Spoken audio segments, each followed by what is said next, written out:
I think, look, entrepreneurship is not for everyone. You need like a really unique personality in my eyes. So I don't, it's not that I don't think corporate is the right way to go. I think there's a lot of valuable lessons. It's just how do you kind of pick and choose the best bits, right? I think the breaking point for me from corporate was from like the lockdown period. I didn't have to go into the office for 4 or 5 years.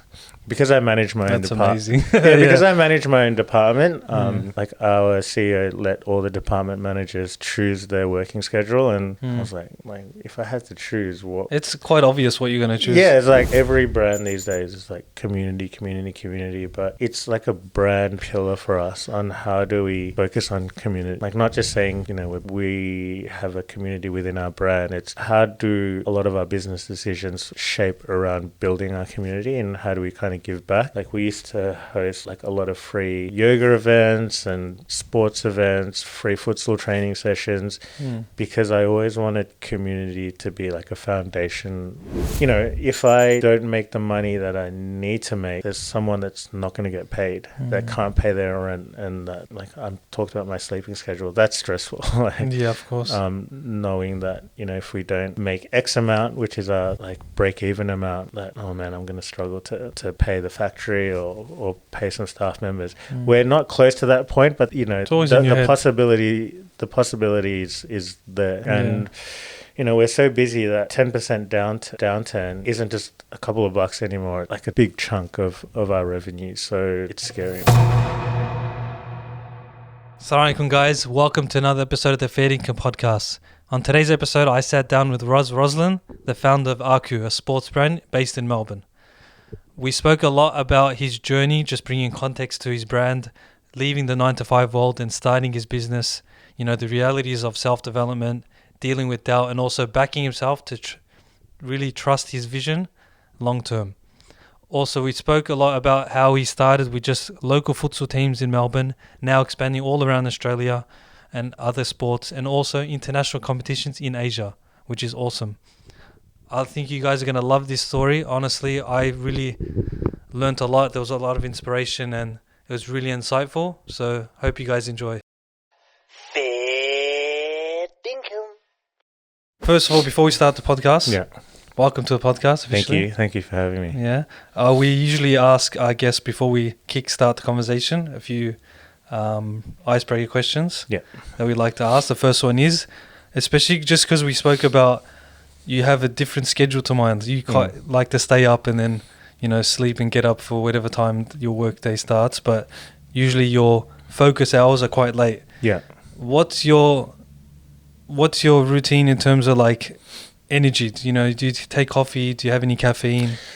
What works for you? I saw this question. I'm not a coffee drinker. Like I don't like the taste. So I'm a big like white monster energy drinker. Bro. So I used to drink 2 of those a day, but then I realized how bad it is for my health. So I'm trying to cut down to 1, but I did have one this morning. No, honestly, you can't go wrong with the white monster. So I don't blame you. Yeah. And also, I wanted to know, if you didn't get into this business, if it didn't work out for whatever reason, what other business would you get into? I've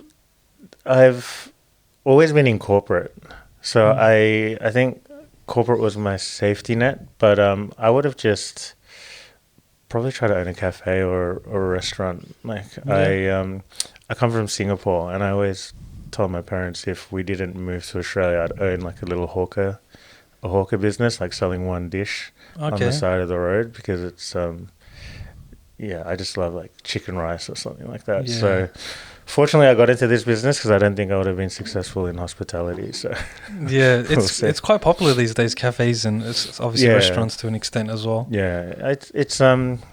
It's like there's always something new popping up. Like there's always a new fad. So I don't know. Yeah, matchas, or maybe you need to try a matcha to see. I'm like hot drinks. I'm just not a cafe person. Like teas and coffees. It's always hard to catch up with me for a coffee because I'm not a big coffee drinker. So now whatever works for you. Okay, let's get into it. So just for people to listening to the episode, obviously this is Ruz, the founder of Aku. We want to also bring some context with your story. Yeah.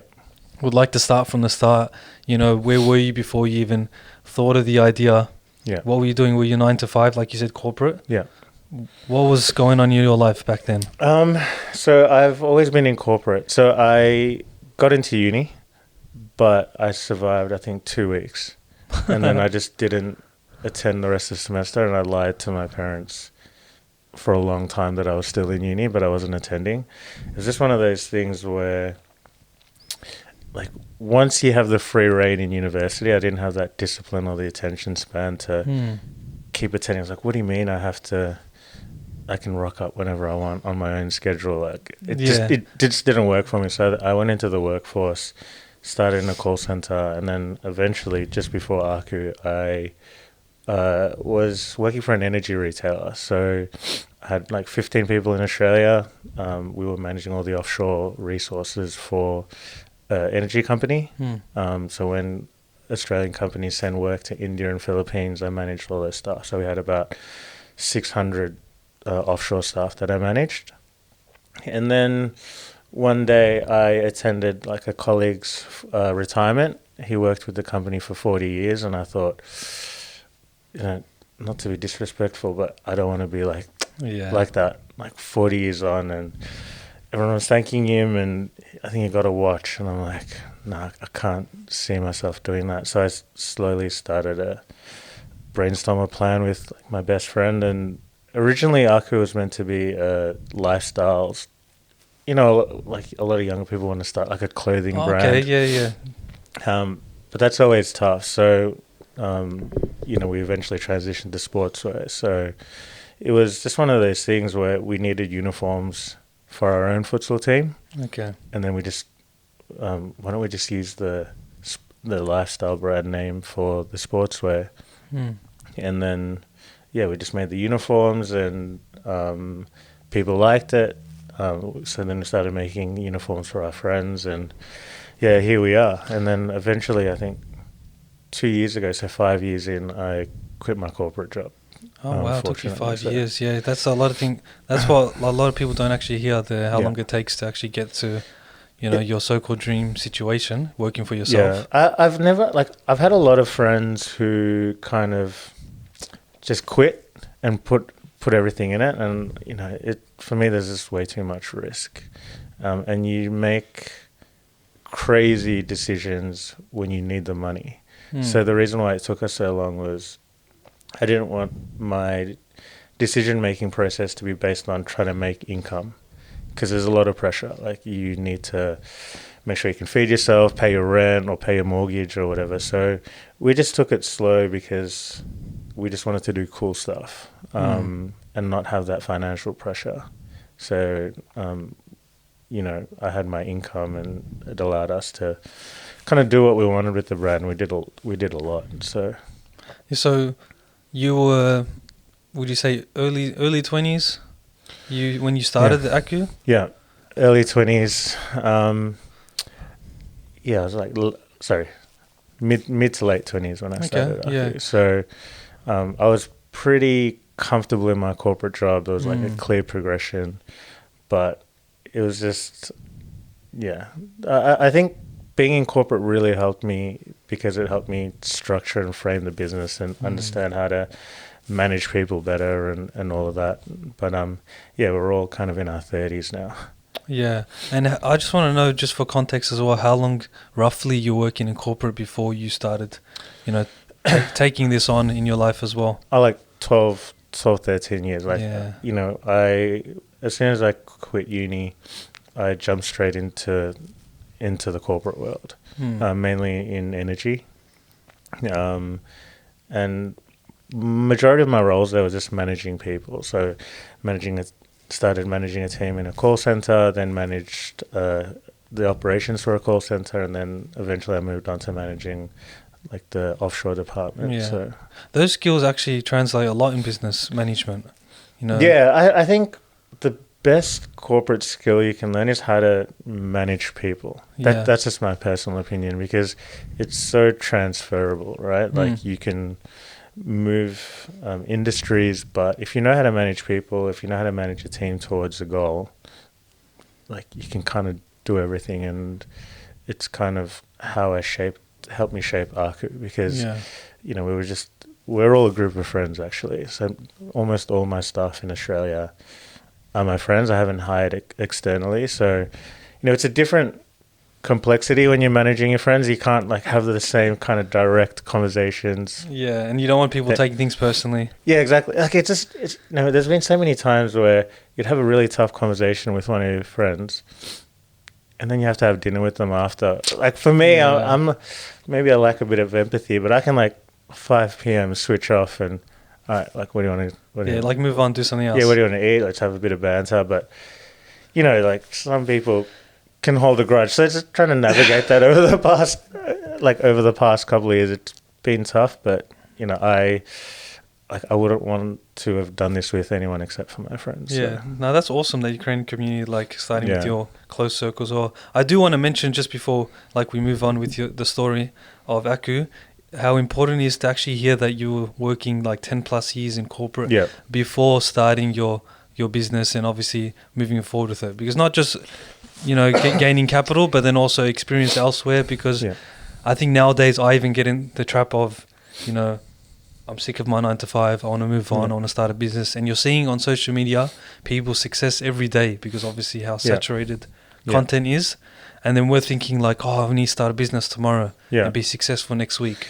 Yeah, I think I always, like these days I'm fortunate to be in a position where a lot of people come and speak to me about advice about something that they're starting, like one of my friends in Thailand is starting a wellness retreat, or like a clothing brand. A couple of weeks ago someone spoke to me, and I always say, like, we live in an environment now where you can start a business outside of your normal job. It's not one of those things. There's so many tools online where you can just spend a couple of hours at night working on it. I would never recommend anyone to take the risk of giving up like a lot of people say, I gave up everything and I started this business.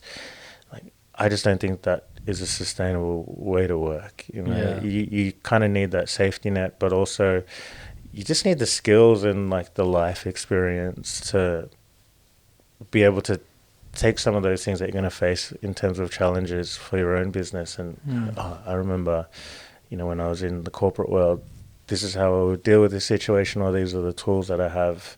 Like, that experience is like invaluable for me. So yeah, because you can still learn and experience so much with your 9 to 5. We can't just be in a society where like we brush off the 9 to 5 because we only look at the negatives. There's still a lot of positives, and also networking with working with certain people. Because maybe if you do start a business, it's like, I worked with this guy, let's hire him, or let's consider hiring him at least. Yeah, I think, look, entrepreneurship is not for everyone. You need like a really unique personality in my eyes. So I don't, it's not that I don't think corporate is the right way to go. I think there's a lot of valuable lessons. It's just how do you kind of pick and choose the best bits, right? I think the breaking point for me from corporate was, from like the lockdown period, I didn't have to go into the office for 4 or 5 years because I managed my own department. That's amazing. Because I managed my own department.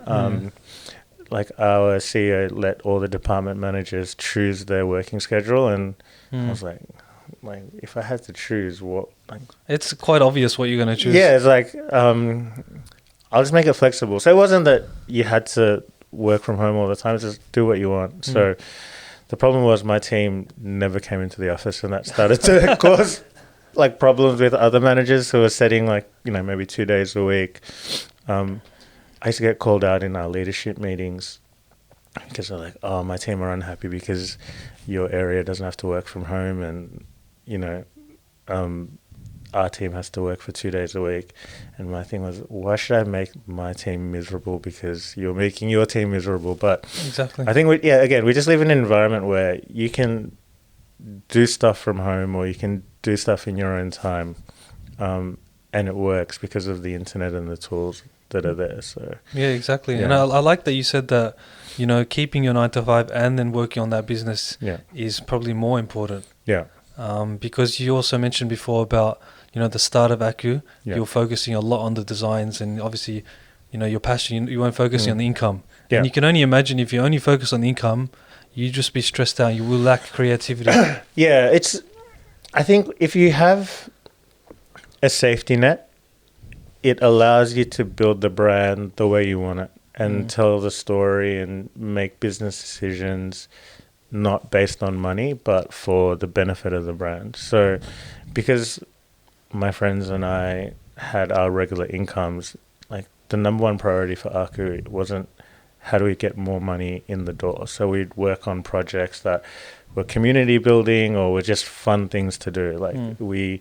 Like very early days, we sponsored a team in Thailand, like a professional team. Wow. And that was like a bad financial decision. but when we sat down, we're like, is this a cool thing to do? Like we can all go to Thailand, watch a professional team, they're wearing our stuff. Like we lose a lot of money, but we could afford that. And then that kind of built the reputation of the brand.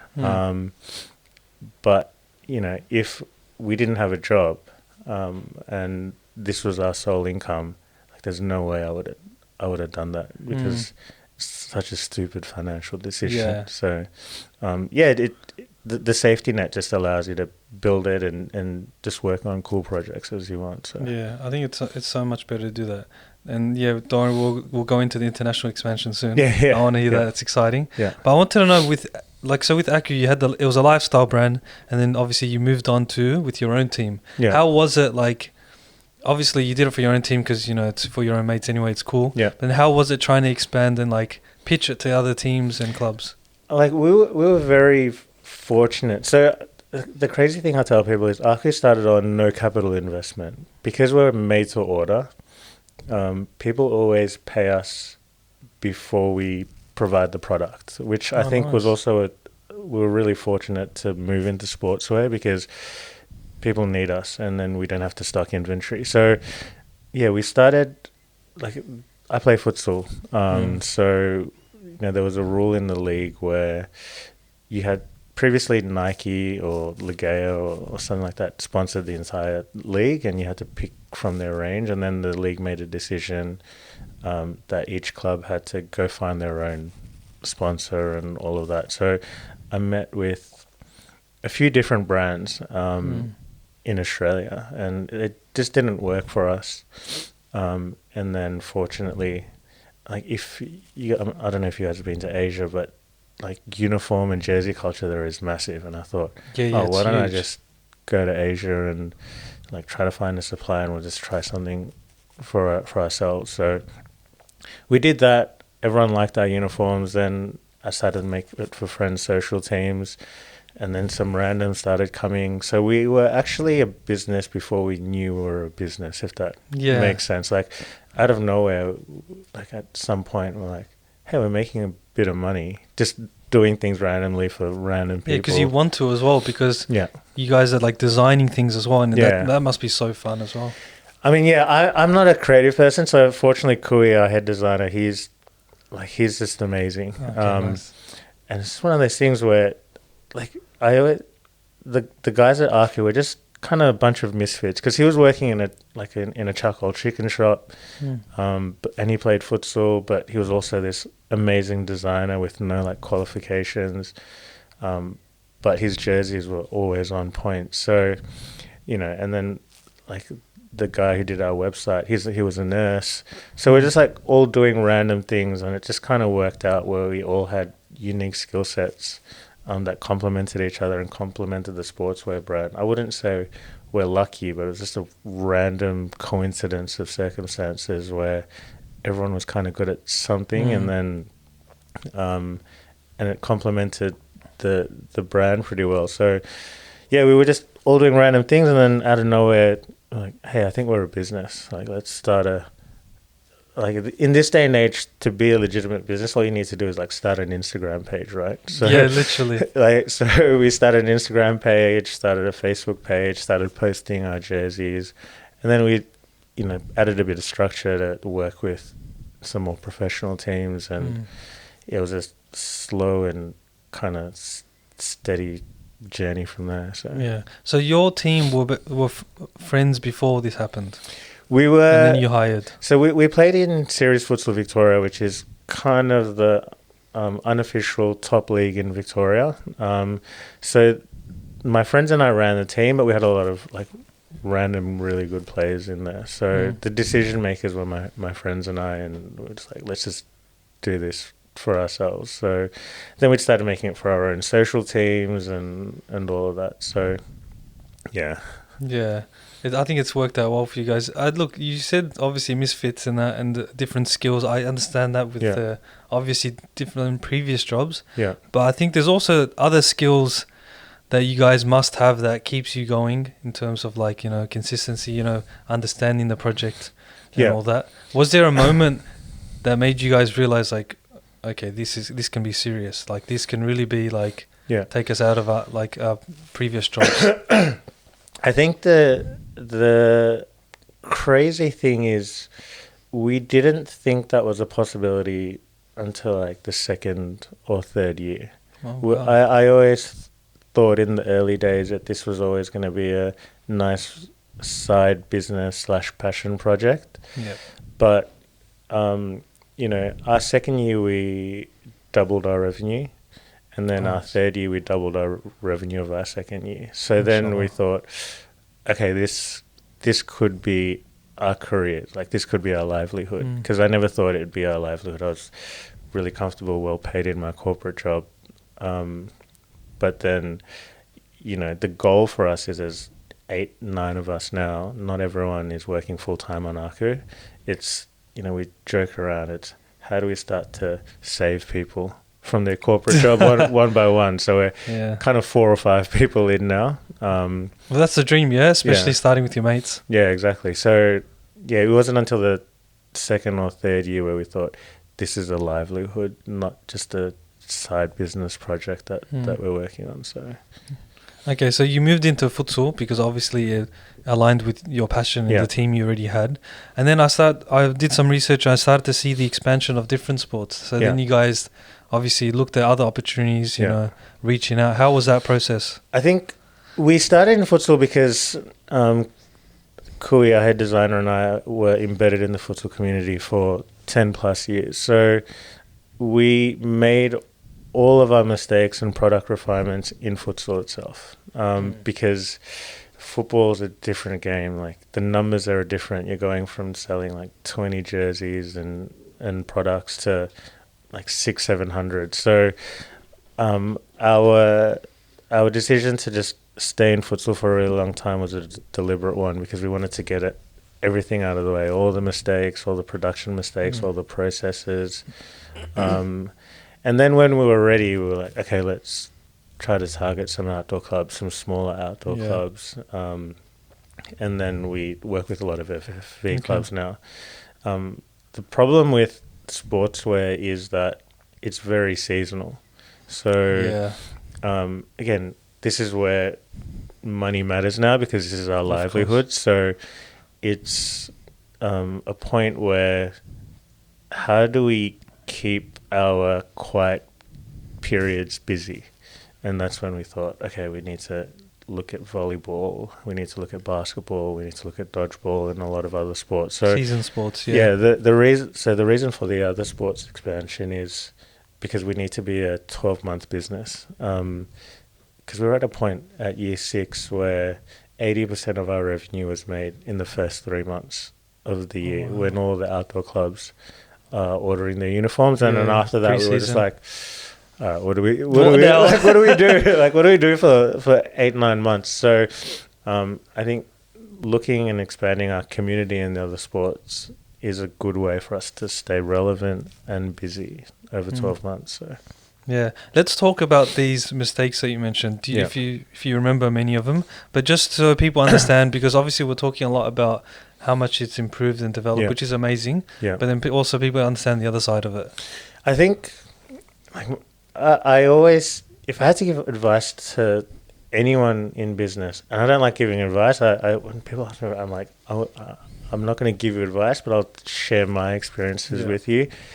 It's when you start a business, you need to set up processes and have a mindset of how will I set something up if we were way bigger. So because we were like an amateur operation, we were just doing whatever. We didn't have like email templates. We didn't have operational processes. So a lot of our processes were set up because of mistakes or issues with sizing or with order timelines and all of that. So our mistakes kind of shaped how we set our business up because, like, for example, if we had shipping delays because of something that we didn't understand around the shipping process, we'd sit down as a group after and think, okay, how do we mitigate this and what processes do we need to put in place so it doesn't happen again?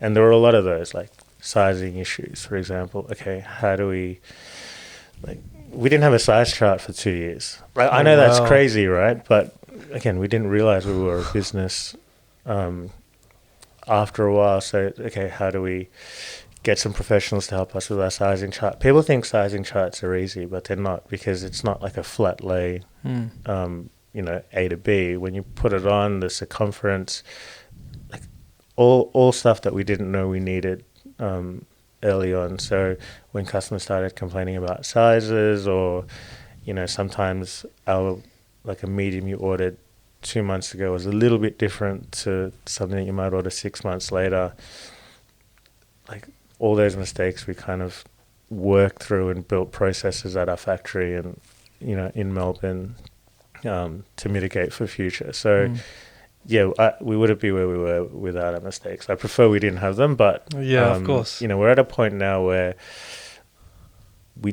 fortunately we don't make any major mistakes these days. You might just have some human error here and there, but we've got some really good processes, and that's the corporate experience, right? Yeah, definitely. In corporate, when something bad happens, everyone sits down and thinks, okay, there's like an analysis, and then you put like an implementation plan to mitigate it in future. So I kind of learnt that from corporate, and we applied the same principles to Aku. So it shows you how important those skills are that you develop. Yeah, 100%. Like, it might be overkill, but like a lot of our templates at Aku, I kind of borrowed from my corporate. Like, that's interesting. The error logs and all of that. So that's amazing, and it's so good to see.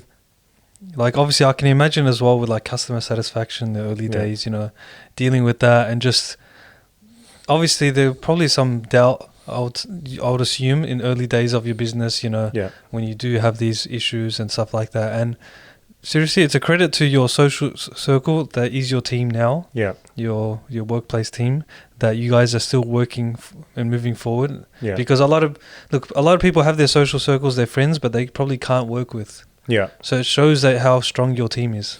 And I think I'm fortunate that, like, I really question it a lot of times because, as the manager or the boss managing your friends, I would sometimes see them like get annoyed at me, and I used to take it a little bit personally, because then I just thought, which person working doesn't have a gripe about their boss at some point in time? Of course, normal.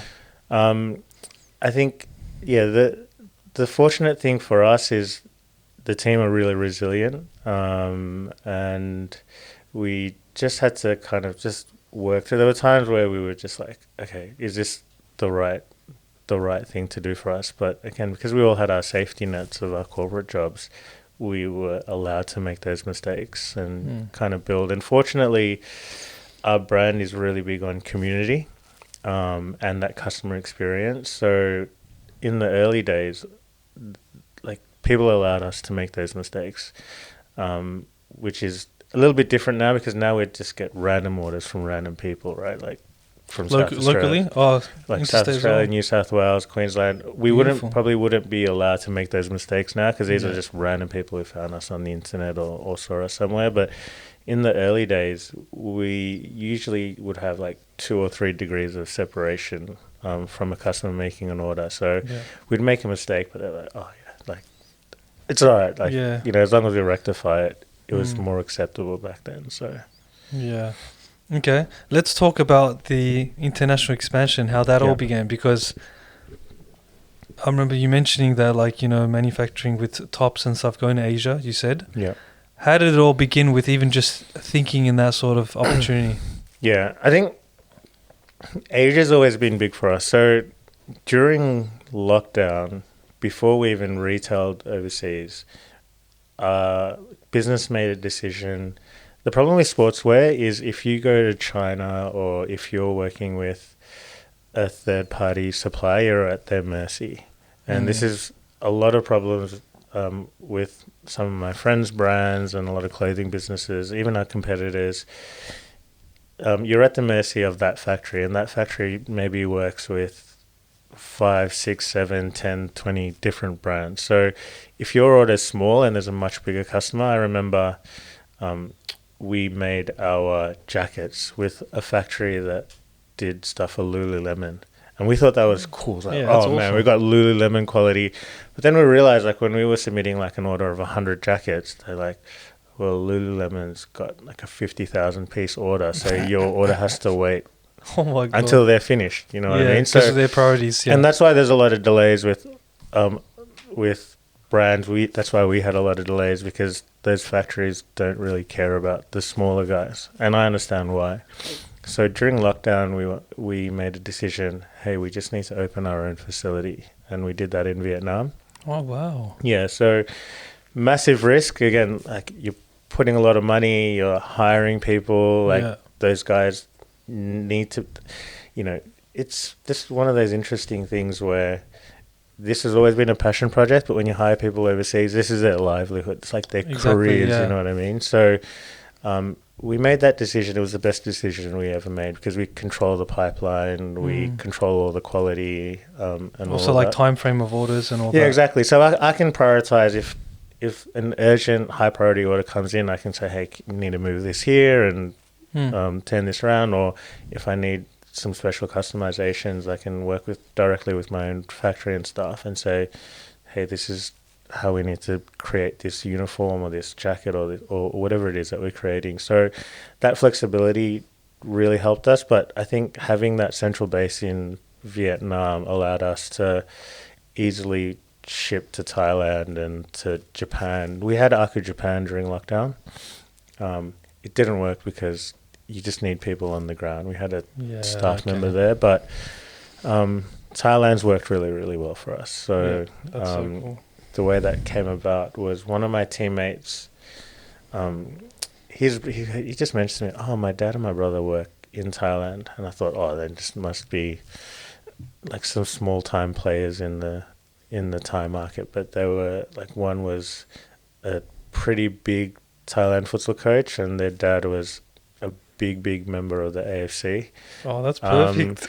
So, I always say, you just never know.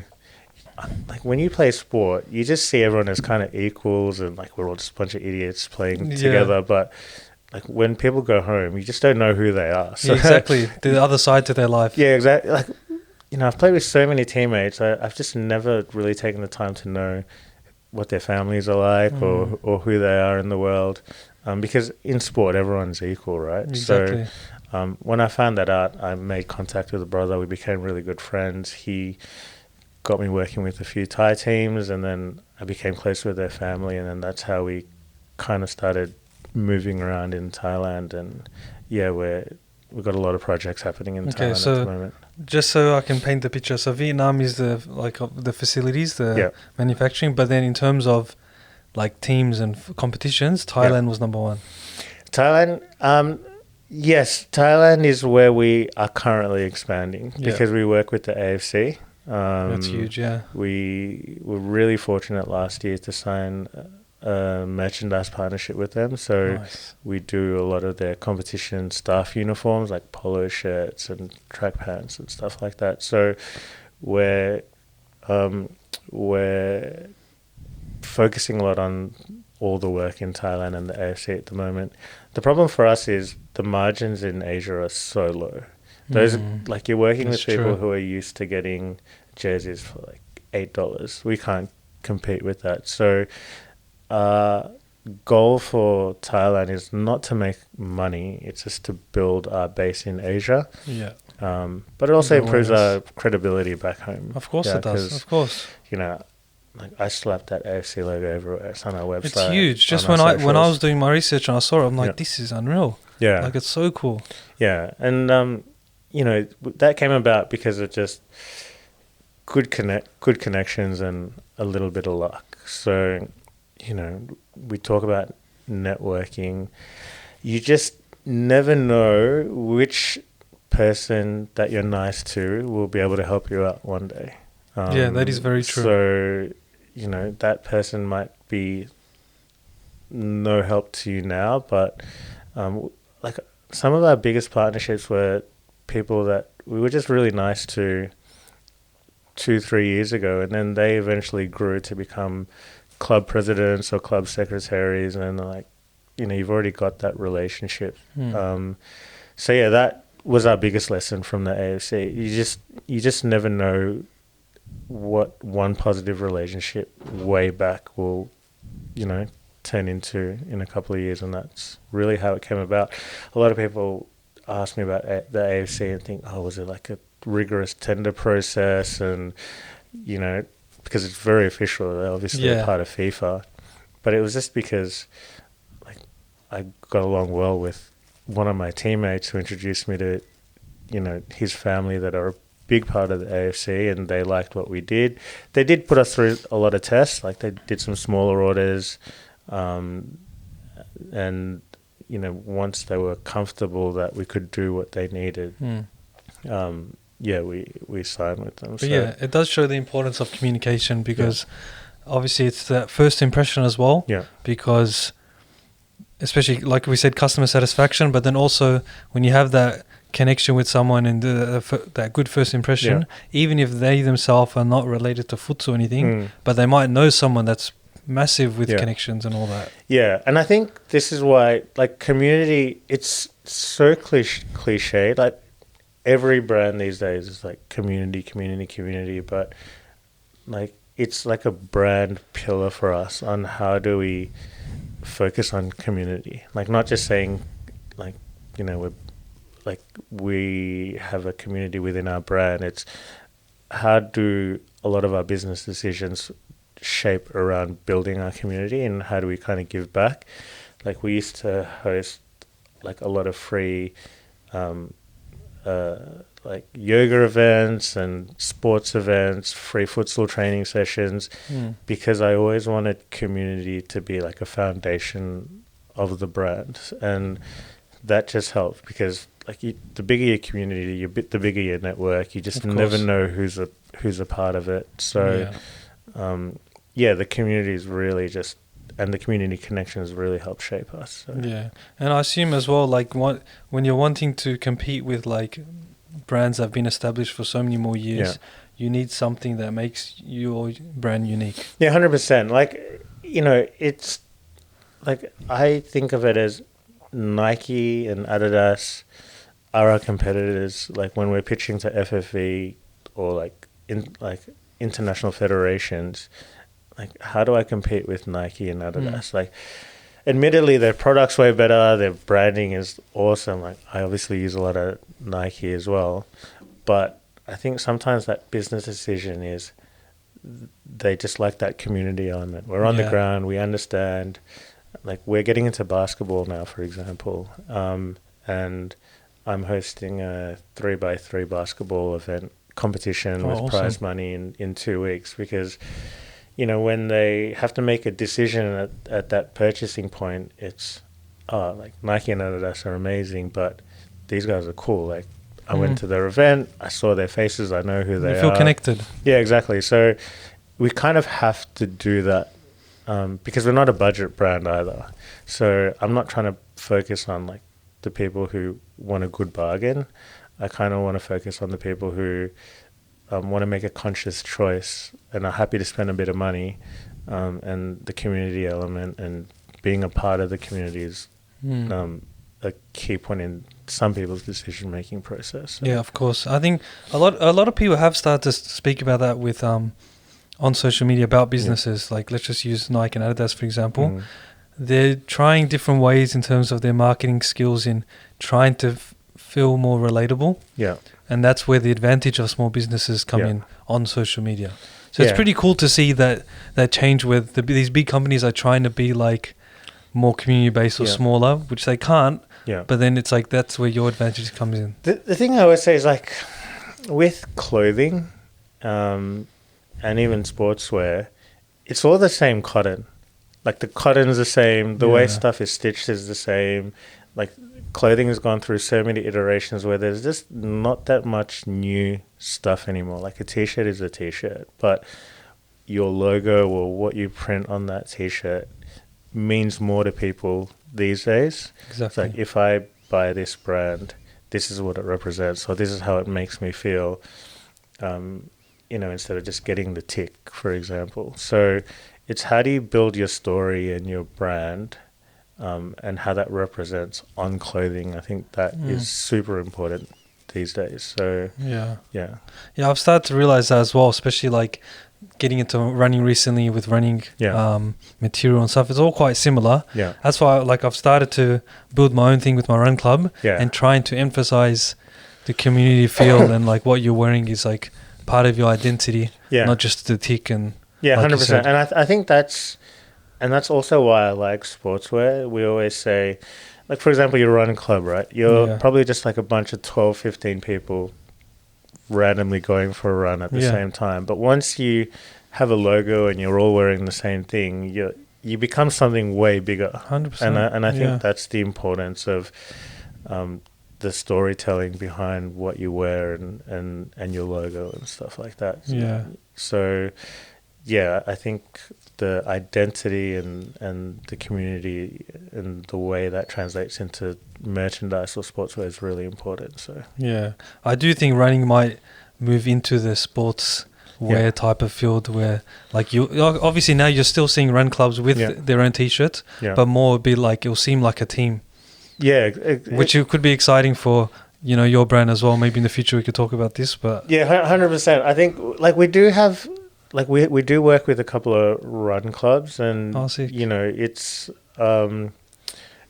the problem for me for running is the tech is so different. Like it is. Yeah. It's like the tech behind like the running gear is like so advanced. I'm not comfortable to work on it yet. To work on it yet, but we do like some hoodies and merchandise, and they're like it's such an entry level kind of activity, right? I'm not saying it's easy, but if you have two legs, you can be part of a run club. And that's what I love about it, though. That's what makes it so good. Yeah, 100%. So I think it's only going to get bigger. Yeah. And the people that are in there are really passionate because they might not come from sporting backgrounds, growing up being part of a team, but now you're part of a run club. It's something new and fresh. So yeah.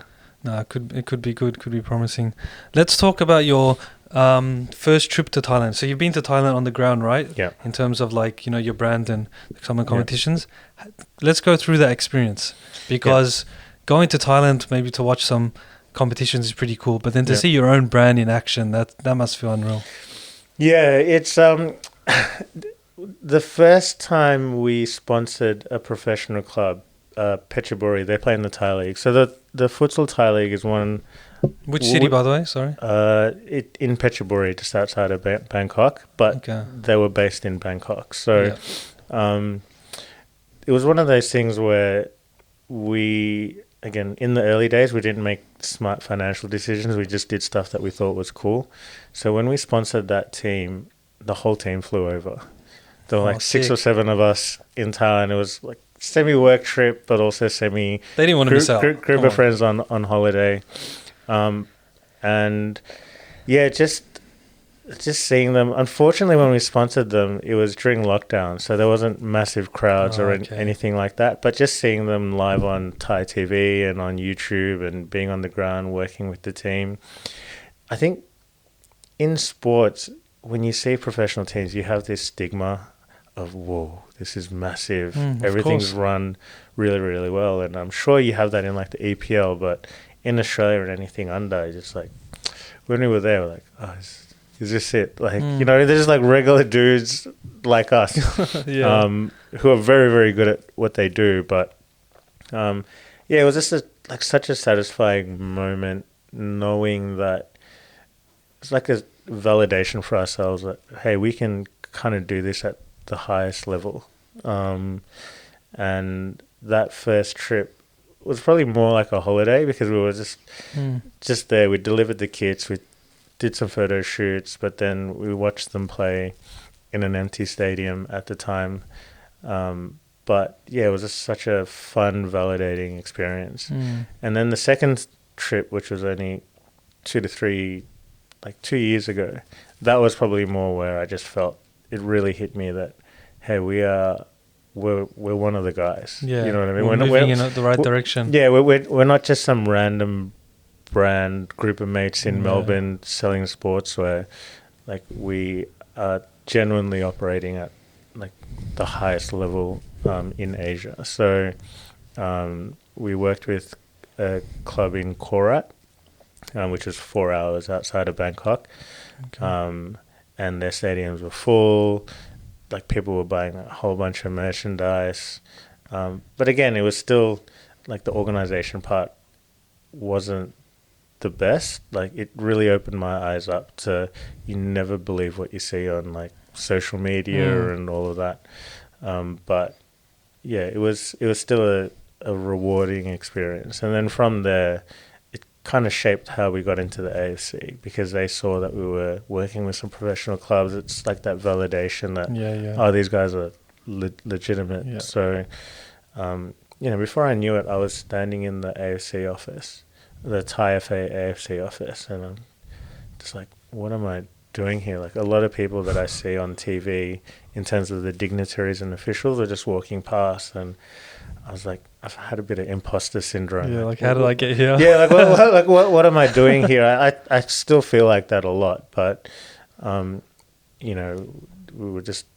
was just funny that we were just fortunate that we had set ourselves up in a way that all the questions and the problems that they posed to us, because we had good processes in place, I was like, oh yeah, no, we can do this. I wasn't at a point where I was generally awestruck, and that's when I thought, oh, we've shaped our business pretty well. So yeah, that must have like ignited the fire as well, in terms of like opening your eyes to more opportunities. Like, oh my God, where can I take this brand? Yeah, and the thing for me is, I think when we started Aku Japan, that was where I really wanted to escalate the growth of the brand. But then I just realized there's really no shortcuts in business, because, we didn't have the right infrastructure, we didn't have the right people. So even now, with our success in Thailand, it's still very, very slow steps that we want to make. Because I feel like if you jump into it, you really have one opportunity sometimes, and if you screw that up, it's game over. Yeah, your rep. No one's going to trust you, and then you just you invest a lot of money into a project, and you don't get the return on it. So even with the success that we've had in Thailand, it's okay. Let's continue to stabilize it, see where it takes us. But Australia will always be kind of where we make out the majority of our money. Yeah. So I'm not too worried about expanding into Asia, because again, the margins are really low. Yeah, it's more brand awareness. Yeah, it's building the credibility of the brand, and just getting good connections and networks. So yeah. Okay, I wanted to. I don't know if you want to answer this on the podcast, but I'd like to know: do you have like a dream scenario or dream client in terms of like club competition? I mean, I love. People are going to judge me, but I love Spurs. Like, one day, my dream collab would be with Spurs. But where we are, it's actually really interesting. At this point in time, I prefer at this point in time not to work with A-League clubs or with NPL clubs, because it's just one of those things where you have to give a lot more than you receive. And sometimes, even when you're working with NPL or A-League clubs, if I ask a lot of people, who did so-and-so wear last season? I don't know. So that's true, yeah. We don't actually remember. So for me, maybe it's the right or wrong business model, but I just don't think at the highest level in Australia, there's such high turnover and so many random brands that at this point in time, I'm not really interested in working with those high level clubs. My focus now is on how do we do good collaborations and projects with the right people. So we have a lot of really cool business projects, some really cool hospitality projects. I think a lot of my collaborations are more focused around that. So yeah, that's probably the way that I'm. No, that's looking at good. it at the Honestly, moment. I actually love that so much. From what I'm hearing from this conversation, your emphasis on focusing on quality instead of quantity. Yeah. Because like tomorrow you can get certain clients. Yeah. But then it's like, is it worth it? Because it's gonna maybe neglect the current clients. Yeah. And maybe even disrupt the quality of that connection. And it's also you focusing on community and not letting that go. Yeah, it's almost with our partnerships. Like anytime I get into a partnership, I'm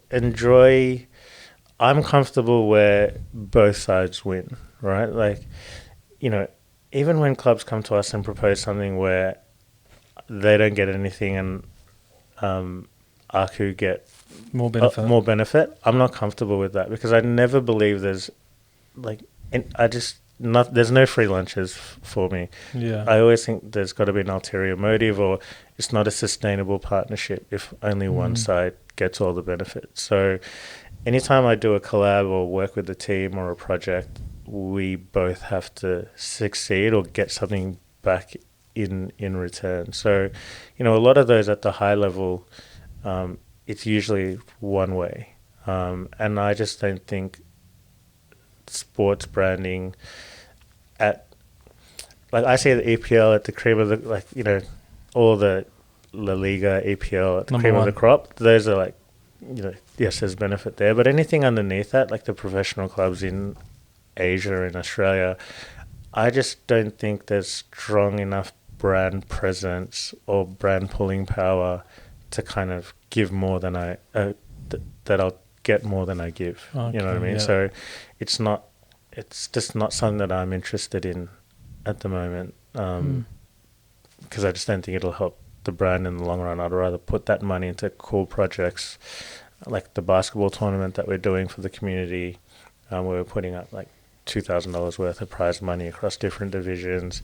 That's a more fun project than working with like an NPL club, for example. So and I think it'll help grow the community and the brand better in the long run. So yeah.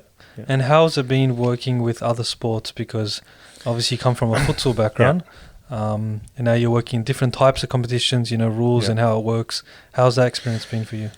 It's a learning experience because I could sit down with a football club president and have a conversation about the season or talk about the results from the EPL or talk about Lionel Messi. And it's not hard at all because it's like what you love. Yeah, but now I'm at this point where I have to meet with volleyball presidents or basketball presidents, and I'm like a 169 centimeter Asian kid who's never played basketball in my life, right? Yeah. So having to talk about like basketball and making them feel that I understand their needs and requirements, that's been a huge learning experience because with a lot of these clubs, they want credibility. We have a partnership with the Australian Handball Federation. Cool. So we do all the Australian handball teams. But I remember meeting them, one of the coaches in the early days, and what do you know about handball? I'm like, nothing. Nothing really. So it was kind of a learning for me just to go back, do a lot of research, understand the sports, understand how their season works, understand all the competitions, understand who the key players are. Is it in the Olympics? Is it not in the Olympics? How many times does the national team play a year? So, now that we're expanding into other sports, it's not just me watching the professionals playing the sport. It's understanding what are the leagues, where are the leagues played, who are the big teams, the whole structure. Who've won. I think that part is a big learning experience for me. So, just building that credibility is really, really important. So. Yeah. It must be a cool experience as well, doing that research, because we obviously have mates or people that we meet Yeah. that don't know anything about the soccer structure. Yeah. And for even me growing up in the soccer structure, like you're not off by heart. Yeah. You know, NPL, State League and Yeah. all that kind of stuff and futsal. Yeah. Whereas when you meet other people, it's like, wow, you live this different world in the same city. Yeah, exactly. So it's right. quite yeah. fascinating to meet Yeah. people and start to understand their life, their world. Yeah, and I think sport is such a big escape that, like, sometimes when you're meeting with these clubs, like the club that they are a part of is their everything. So, you know, when you don't understand it, it's almost a little bit insulting, right? It's like, what do you mean you don't know what the big V in basketball is? What, like, you know, you don't know where this stadium is or what this league is. So, I think you just got to come in there with a bit of mutual appreciation and respect of kind of the entire world, right? Like, Yeah. this is what they, like, most club presidents or people in senior roles at basketball clubs, they're not paid, they're volunteers. So you just have to go in there with a really good appreciation of what they're giving and what they do and how they work. So yeah, I still don't think for, you know, a lot of these things I pass the credibility test, but being able to have like a mutual conversation is really important. So Yeah. or at least like kind of make up that I understand what's going on. Oh, did you watch like OKC just won the NBA championship? That was cool. Yeah. That's like, let's stop That's the conversation it, yeah, just there. agreeing and that's it. Yeah. Yeah. Now that's awesome. I love that you're expanding, you know, Yeah. you're thinking outside of your own interests as well Yeah. and what can benefit the wider community. Yeah, I think we just have to, because again, it's just the point where we're at this point in Aku where we have to be financially sustainable. And being financially sustainable means we need to expand into other sports. Like, it's a really rewarding but scary time for the business at the moment, because we're not huge, but we're not small. And our peak periods are really, really crazy, but we're not that busy all year. So the problem with that is you're at a point where your warehouse, your inventory, your staff, the people you employ overseas, you have to cater to the peak period. So when you're not making the same money as your peak period, it's a scary proposition when you're running at a loss in the off-peak period. So we're at that point now where we have to make the other sports a success to balance our peak periods. And again, this is where I was mentioning before, we're now moving to a point where we have to make decisions based on finances and less on, is it a cool thing to do? And that's like a different but scary point in the business for me at the moment, because, you know, if I don't make the money that I need to make, there's someone that's not going to get paid, that can't pay their rent, and that, like, I'm talked about my sleeping schedule. That's stressful. Yeah, of course. Knowing that, you know, if we don't make X amount, which is our like break-even amount, that, oh man, I'm going to struggle to pay the factory or pay some staff members. We're not close to that point, but, you know, it's always in your the head. the possibility is there. And, you know, we're so busy that a 10% downturn isn't just a couple of bucks anymore. It's like a big chunk of our revenue. So it's scary, man. Yeah, and you said, like, of course, there's people's livelihood as well. Yeah. When we're talking about Vietnam, it's not just, you know, volunteers, actual people's lives that you're Yeah. hiring for. Yeah. And that's why I wanted to ask, like, personally, how do you deal with pressure and what do you find that works for you? In terms of, like you said, you know, earlier in the conversation about switching off at 5 p.m. Yeah. What works for you apart from that? Like, what other things? I think just remembering that at the end of the day, it's just sportswear.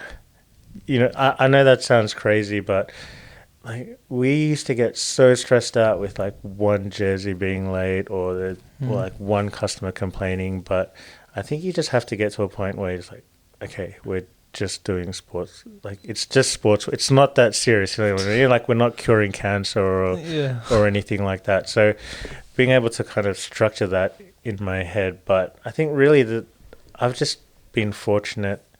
Like in my corporate job, my main role was to take jobs from Australia and move them overseas. So it wasn't a fun job. I've, had to make hundreds of people redundant in Australia so I could move their jobs overseas. So just that, working with that type of pressure and that negative environment has really helped shape me to deal with a lot of the challenges at Aku, because like this is nothing. Like, you know what I mean? Compared to like sitting face to face with someone and saying, hey, we no longer have a role for you. It's not you. It's a business decision.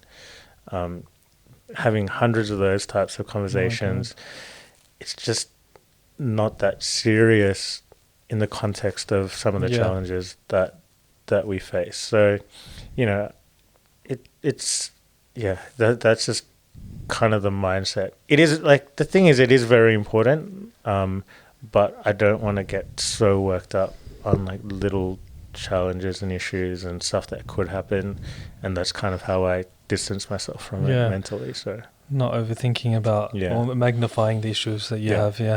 Okay, I wanted to we should talk later on about maybe some collaborations. I was talking to Ahmed, our cameraman, about getting some soccer jerseys for the FairDinkum. We've always, the funny thing is, we've always, like, because we started 2017, if I'm not wrong, and that was just like audio only. Then after COVID, we got visuals. We got Ahmed on board and some other boys. But we've always had the idea of soccer tops. So we'll speak later about some collaboration ideas. And look, I think we would love a collab, because I think for me a lot of collaborations isn't about money making. Like you're not always going to make money on collaborations, but I just think that's such a fun thing to do. Yeah, it is. Like you have a lot of creative freedom to kind of build someone else's community, and you're also exposing them to yours.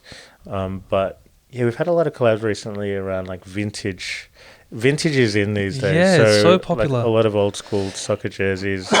We're doing them for some cafes and a lot of brands and stuff. So man. Even maybe your brand might get a vintage logo version or something, like a third kit type. Because you've noticed Adidas are starting to implement, like for Liverpool, the third kit. It's like the classic like Adidas. the whole Nike range third kits is the old T90 these days. So it's coming back, and I think we just had to adapt, and that's why we started making old school jerseys and stuff like that now. So now, honestly, it's so exciting seeing what you guys are doing. Like once I started to look more into your brand and AFC and all that, it's just awesome to see. Like it gives me a bit of FOMO. Like I wouldn't mind leaving on 9 to 5 to work with you. I mean, it's fun. Like I said, it's really fun. Like we have an environment. I think the biggest thing for me, obviously, is I took a massive pay cut to work on the brand, but I wouldn't do it any other way, because the flexibility of coming in whenever you want, working in an environment with your friends, is, I think that lifestyle choice is so much more than money for me, and being able to work with different people in different projects, I find that more rewarding. Financially, obviously, it's like I'm comfortable, but it's nowhere near where I was. But just the fact that I can wake up at 11 a.m. and stroll into the office at 1 and have lunch with my friends and get on a call with like a president of a dodgeball club, for example, it's just way more rewarding for me. I can only imagine. Just before we end, we've got a few more questions. When you spoke about pay cut, that's something interesting as well, I find, because of course now more and more people want to start their own business, entrepreneurship and all that. But then the idea of the lifestyle you live, how was that process when you took the pay cut? Were you married at the time, if I'm not mistaken? No. So it was, for me, it was a point where the lifestyle part was more important than me than money. So it was more around, do I want to log in at 8:30 a.m. every day, like working from home or working in the office, move my mouse around so my screensaver doesn't. God, you sound like my brother. Yeah. So my screen doesn't lock. Attend a couple of generic meetings, and then log off. Was that rewarding for me? And even though the money was really good, I just didn't. It was a little bit empty. Yeah. So yeah, I had to make a lot of lifestyle changes. Like I used to be at a point where I didn't have to look at the price on the menu. Like, like, yeah, I feel like this. I'm just gonna get it. Yeah. I'm like not penny pinching now, but I'm just more conscious. Because one thing people don't realize is when you run your own business, everyone thinks, oh, you must be rich. Like you guys must be They killing assume it. you can do those things at the restaurant, not look at the price. Yeah, but I think when you really break it down financially, for example, if you're paying an employee $75,000 to $100,000 a year, as an example, you need to sell $200,000 worth of revenue of products, because profit margin, you pay for shipping. So if you have 4 or 5 employees, you have rent on your warehouse, you have inventory, you have staff overseas, it all kind of adds up. So making $1 million in for a business, for example, your profit after that might not be anywhere near half of that. So when you're at that point where you want to run your own business and you think, I'm going to be really rich, you have to sell like triple what you want to take home, and that is not easy. Yeah. So yeah, I think for me financially, I was happy to take the pay cut. Like I had obviously good savings, and I had prepared for this moment, but if I hadn't prepared, it would be a disaster right now. Like I've had a lot of friends or people that I know who had already built a business, quit their job, but then they don't realize the profit margins and the costs involved, and they've had to drive Uber or go back into corporate. I didn't want to get to that point. So there's been times where I'm like, oh, maybe I should just be like a PT on the side. But fortunately, we're pretty comfortable now. So alhamdulillah. That's good as, man. No, honestly, it's amazing what you guys are doing. It's so inspiring. I wanted to just finish off the episode with like one last question that we usually do for our guests is, what advice would you give to your younger self or anyone else taking that leap or thinking about taking that leap? Yeah, it's just one of those things. I always think about this, like what could I have done differently? But I think that maybe this is naive, but I actually wouldn't change anything of the way that we approached it. There were probably some projects that I wish we didn't do. But in terms of our approach and our methodology, a lot of the things that we did wrong helped shape our processes to be where we are today. But if I had to give advice to myself at the start, it would be to set the business up from year one how you foresee it being in year 7 or 8. So, if I implement a process for myself, is this going to work when we have 100 customers, for example? Or if we set up the accounting, is the accounting system going to work when we're making 5-10 times more money? Our problem was we kind of were Lego piece growing, but then we grew so quickly that we outgrew our business model, and that took us like 2-3 years to fix. Like from our accounting, our processes, our factory. So it would be to set the business up prepared for scale. It's like a bit of a gamble, but you have to do it, or else you're just going to cause so many problems later on. So, yeah. Yeah, it's a game of patience, right? It's playing the long game. Yeah, so I think even now when we implement a new process or we implement a new product, is this going to work in 3 years if we were 2-3 times busier than we are now? So yeah, it's just around that forward-thinking approach instead of just, does this fix the problem now? Will this fix the problem also in a couple of years for much bigger deals or for much more customers? That would be the one thing that I would love to have changed, because then we wouldn't have spent 2 to 3 years trying to correct it, because we kind of outgrew our business really, really quickly. So, yeah. Well, honestly, what a journey your brand has Yeah. come to today, from starting from your management job to taking the leap with your friends. It's pretty awesome hearing the story, because how you're building community along the way, making sure that's a priority. I think it's just weird, because we have never been more connected but lonely as human beings at the moment. Like some of my best, one of my best friends lives in Thailand and one of them lives in Darwin. We speak every day on WhatsApp, but we're not actually like physically together, physically seeing each other. And there were days back in the EPL days, we used to all gather around at someone's house and watch like the games at 1 a.m. together. You'd get up for Spurs games? Yeah. I don't know many Spurs fans.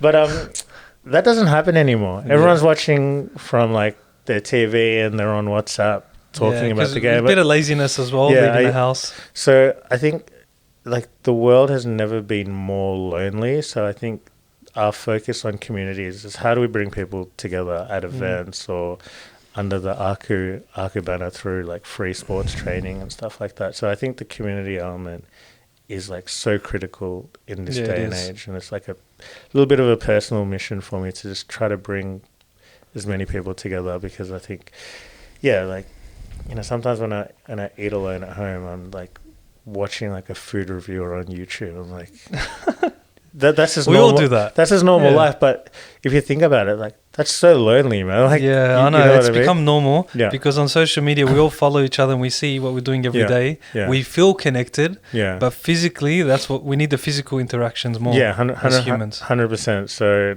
that's why I think the brand is so passionate about community and like doing stuff like your run club. You're bringing like all these people together. You've got a shared goal. So I think we're just at that point where I think we just have to like reverse engineer the world a bit to bring back that human connection, because again, like similar to the food thing, like my friends and I would watch a movie, for example, and then we'd go to YouTube to watch other people review the movie just to see what TikTok as well, man. I always do that. So like that's such a weird thing. Like the word, you know what I mean? Like if you think about it, it's so weird these days. I never really thought about that. Like instead of like going out with your mates and asking about the reviews, you're watching random people's reviews on TikTok.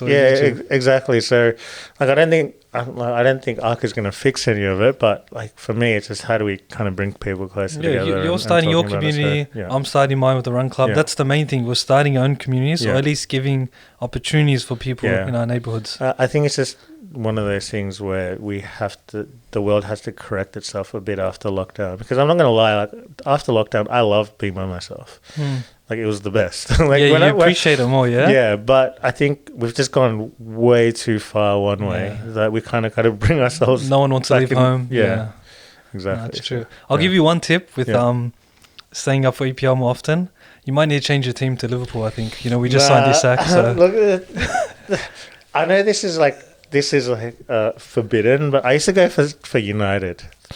I used to go for Manchester United. Look, I'm actually happy you moved on then. Because I used to go for Manchester United, but I think what got me with United was, I think we lost like 4 or 5-0 or something like that. And then to Liverpool, probably. Yeah, maybe. But the first post they did was selling like their limited edition jersey, and I was like, this is not a football club. This is a business. The culture's changed, they don't care about the football. And I was like, and then obviously Son Heung-min, like I'm obviously Asian, seeing someone that kind of looks like me. Like, so I started following Spurs as a Son Heung-min fan, and then I just stuck with them. Yeah, stuck with them. That's fair. That's fair. Yeah. Oh, nice. Okay, thank you for coming on. Really appreciate listening to your conversation and your journey. It's obviously you can only do so much with research, but conversation makes it a lot more deeper, brings more context. No, thanks for having me. Really appreciate it. Maybe we'll bring you on sometime soon, and people will see a future collab with FairDinkum. We'll see what happens. Yeah, man. Let's talk about it. I got a good design. I got some ideas. So perfect. We'll sounds good. Okay, for everyone that's watching or even listening on podcast platforms, thank you for tuning in, and we'll see you in the next one.